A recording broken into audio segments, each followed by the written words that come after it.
Okay, well, like I said, from the airport, like once you land, you just go straight to immigration. You can't even leave the airport. In fact, you can't even leave that international part of the airport itself. So straight to immigration. Then like you go to one place, you sit down, you wait, then the immigration officers will now call you guys, like maybe in set of like 10 or so. You now go to this like one screen kind of thing. So you like fill out your information, and it's like a form. So you fill the form, you fill out your information, and then you would now print out. They'll give you like a printout. The machine will print out something for you when you are done filling the form. But now get that printout and your letter of introduction, you give it to one immigration officer that will collect it. And you now go and sit down. So they'll now be like calling your name. So when they call your name, or rather your number, because they'll give you like a number also after you finish filling the form. So when they call your number, you now go, you hand over, they'll just tell you, give me your offer letter, evidence of school fees payment, I think your passport, there are just some documents that they will ask you for, you give them. Then they will now like go through the documents, look at it, and then ask you some questions. Basically, the questions they will just ask you like, okay, what is your program of study? Which school are you going to? How long is your study? All those kind of questions, Then after that, if you answer all the questions well and it tallies with the documents they have, they will now give you your study permit. They will now say, welcome to Canada.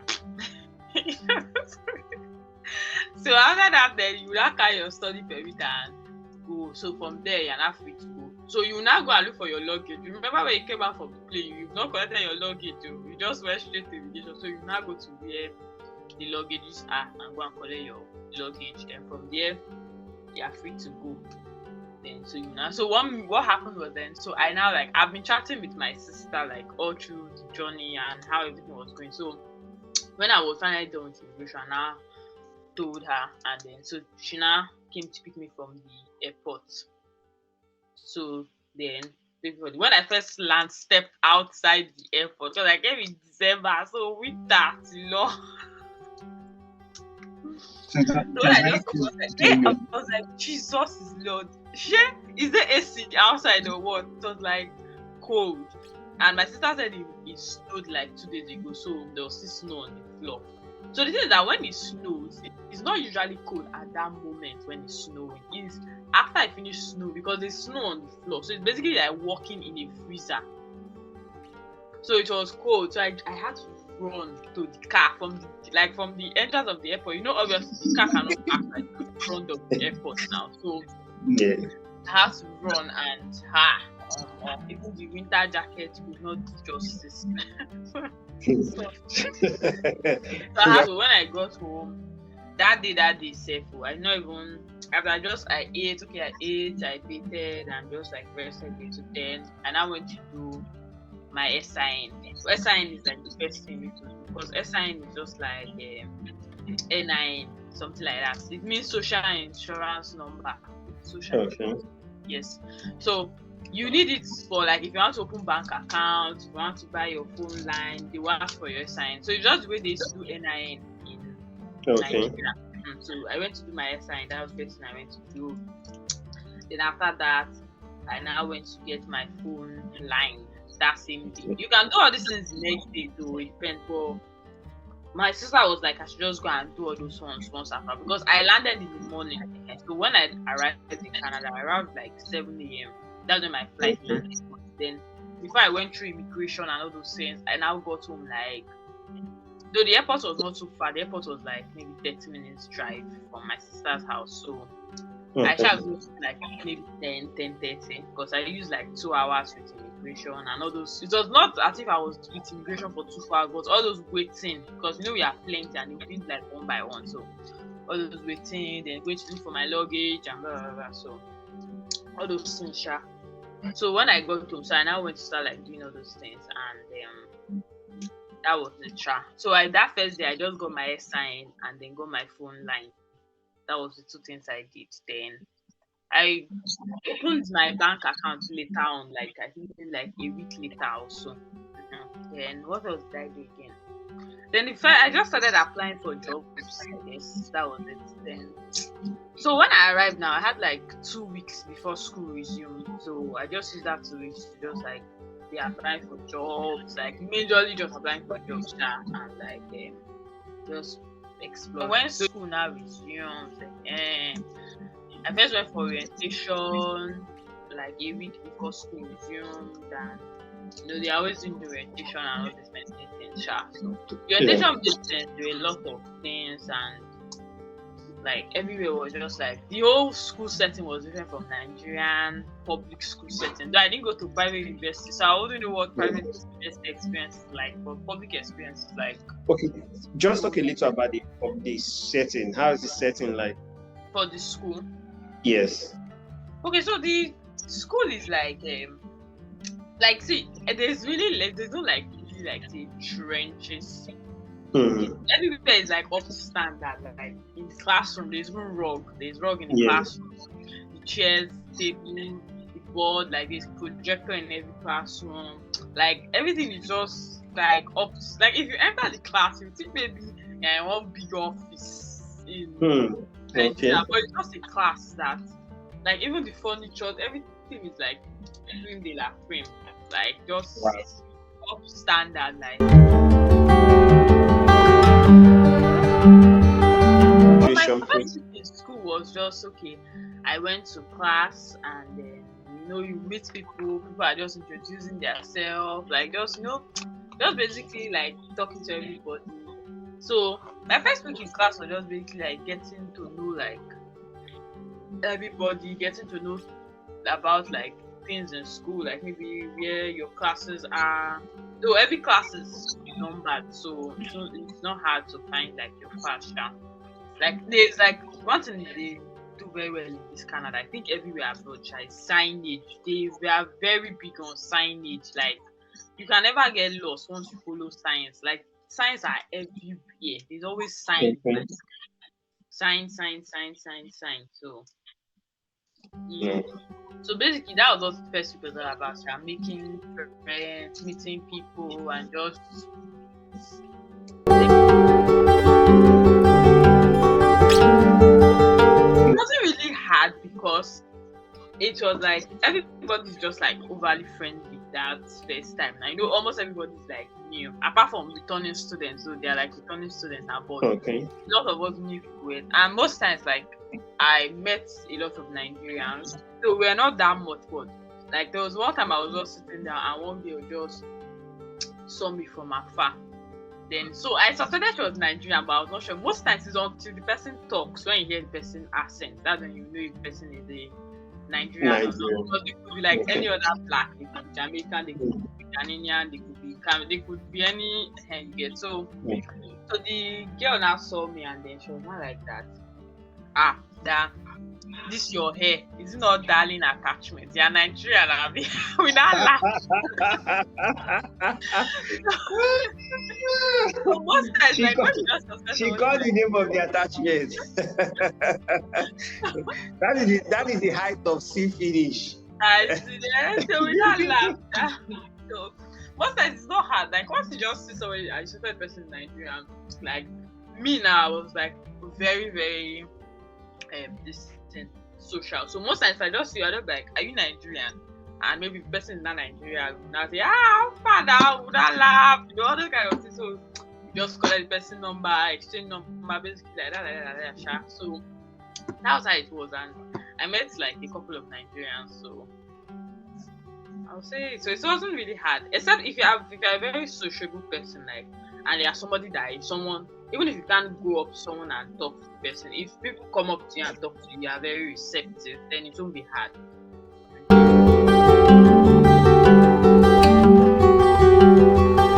Well, it depends on your program. I would say it's more of program than school. So basically, the way Canada's education system works is that they make it easy for you to pass, but then you cannot be lazy. So in Nigeria, majority of your grades come from your final exam, like the exam you do at the end of that semester. Like those times exams are like maybe 70 or 80% of the 100% of your grades. Yeah. But when they do that, they give you assignment and projects like often. So most times the final exam you write at the end of the semester might just be worth like maybe 30 or 40%. They would have shared it maybe like each exam or each test or each assignment or each project is like 5% or 10%. So most times you are just doing it in bits. So it's easy to pass, but you cannot be lazy because you always have something to do. You always have one assignment, you always have one project, you have one test to prepare for. So most times they are like some of my friends in other programs that told me that they do like a 5-mark test every week. So imagine doing like 5-mark tests every week. So most times they've been getting like say 5. If they do like 8 tests, they've already done 40% of the entire grade. And so it will make you hardworking, but it's not hard to pass if you are serious. You get, but you know when you leave all the grades for only exam, if you fail the exam, you failed the whole program, you failed the whole course. But if you fail one test, even if you miss one test, or you get 0 in one test, you cannot still fail. You get, because you have like plenty of that test to do. Make up for it. It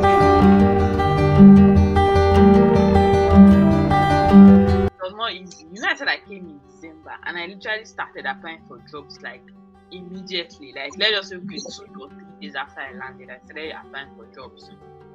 I didn't get a job till March, middle of March. So that's about let's say 3 months, because I came like middle of December. So let's say like 3 months. Though they said it was winter, and then in winter things are a bit slow because of the weather. At first, when I first came, I was applying for like standard jobs. Like I was like, okay, office job, like standard job now. After you over me, I started applying for general labor jobs. So I wasn't applying for factory work. I was applying for cleaner, sweeper, all this thing. I was like, any which way, anyone now work. So first say I'm earning money. I'm not doing anything illegal. So at first I was just applying for like only standard job, like office job. I was applying for like admin, sales, procurement. I mean, you can still get all those jobs. So it's not like I'm saying you can't get those kind of jobs, but it's not as easy. Like even general labor jobs, it's hard to get because there are so many immigrants here. And yes, they will say Canada is looking for immigrants, my dear. Even the ones who stay here, they try find work. So where people getting every school semester, like when one school resume, I thought like maybe like 5,000 at least, or even 10,000 if possible.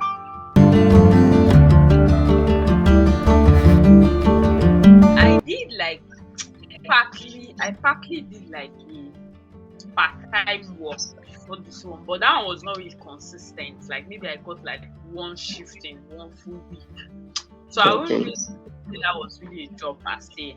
So, but the main one is this one I'm still doing, which is like it's Tim Hortons. Tim Hortons is a coffee shop. It's just like Starbucks and something like that. But in Canada here, it's Tim Hortons that is like #1 coffee shop.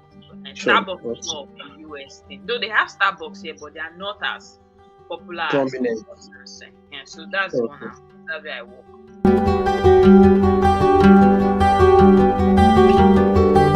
Semester, I wasn't really working very well. You know, I said I started working like March ending, and first semester ended April. So let us say I worked for like 1 month in first semester. So I was really like acing all my courses. I was probably on like if you get more than 80% in all your courses, I think they say you'll be on Dean's list or something like that. So I think I got more than 80% in all my program. But second semester, when I started working, I was basically just trying to like get on, basically just keep afloat, because I had to prioritize work over school a lot of time. Because yes, I came to school, but school is just a means to an end. This is not the cocoa, and I need money more than I need to go to school. Yes, it's Mm. kind of like a loop because you need to go to school so that you can advance yourself and get a better job. But still, you still need money to survive till you get a better job. So it's like a loop, and you just have to. It's like a continuous. You just have to juggle it though. That's what I can say because you cannot forget school totally. But then you still need the money because then I moved out of my sister's house in May. I had to start paying rent, and if I'm not working, if I'm not getting a certain number of hours, which here is they pay you as you work. It's Okay. like an hourly wage. So I need to be able to pay my rent, buy groceries, and do a lot of things. Here you pay rent monthly. So I have to because I was like, which one is more important? I mean, I can always go back to my sister's house and all, but then they also moved to. That was also another reason why I moved. They moved to another part of Ontario, which is like 3 hours away from my school. So there's no even option of saying I want to go and stay with them and be going 3 hours one way or 3 hours. That's 6 hours. It's not possible now.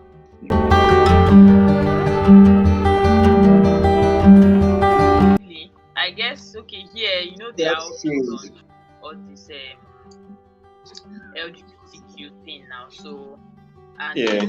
again, like I said, apart from calling people by their first name, no matter how old they are, or man, no matter who they are, then there was not really much culture shock though. Because the thing is that Canada is full of immigrants, so you can't really say this is really a Canadian thing because all the immigrants are making their mark in what they do. So it's kind of like experiencing a whole lot of cultures all at once.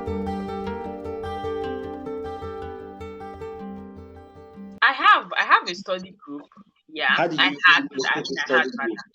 And mostly your study group just comprises of your classmates, I guess, because I mean that's all you guys are doing the same course and have the same assignments and have the same this thing. So basically, just a couple of us from class we just like meet up regularly in school and just like maybe do our assignments together and just study.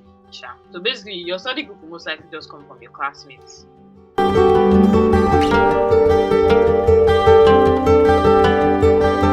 There's African store here, like in Canada. But I heard those but it's just African like stores are expensive.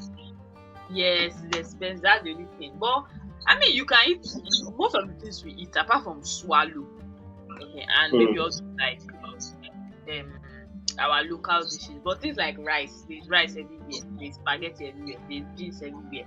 There's yam in grocery stores, safe like because they import all this like yam from like Okay.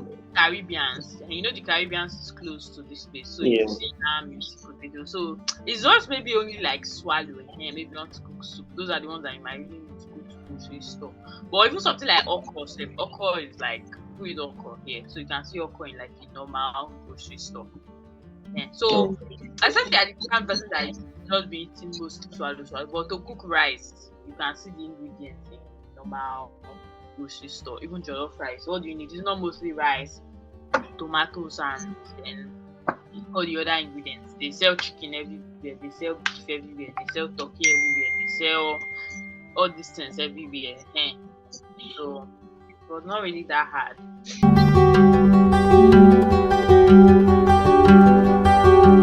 Well, I would say if you want to study in Canada, just don't have too much expectations. So Canada is not the land of milk and honey. You don't think say because you don't go abroad now it's paradise.